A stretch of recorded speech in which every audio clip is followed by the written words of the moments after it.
Hi అండి. ఈరోజు బాస్మతి రైస్తో colour rice చేయాలనుకున్నాము.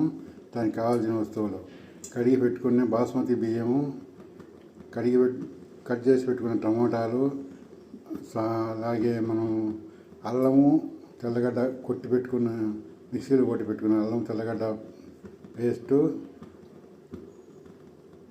Masala powder, cut చేసుకున్న ఎర్రగడ్డలు, కొత్తిమీర, పచ్చిమిరపకాయలు, చెక్క లవంగాలు.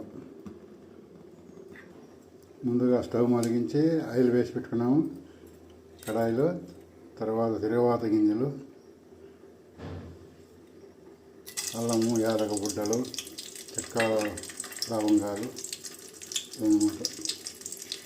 తర్వాత పచ్చిమిరపకాయలు, వేసుకున్న ఎర్రగడ్డలు,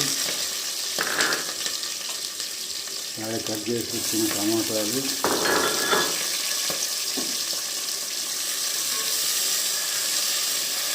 అవి బాగా ఫ్రై అయినాక ఫ్రై చేయాలి. ఫ్రై అయిన తర్వాత అల్లం పేస్టు,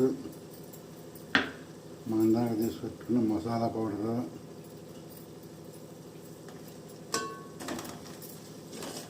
ఒకసారి అన్నమాట.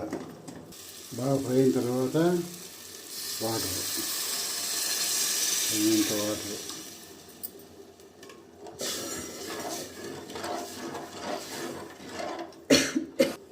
ఇందాక మనం ఉడకబెట్టుకున్న మసాలా వాటర్లోకి రైస్ అన్నమాట.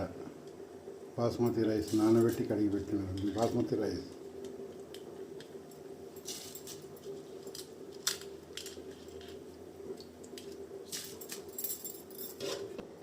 తర్వాత కొత్తిమీర వేయడం అన్నమాట.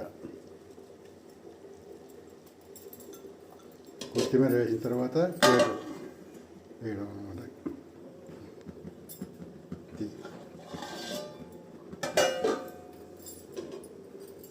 ఇందాక మనం బాస్మతి కలర్ రైస్ పెట్టింది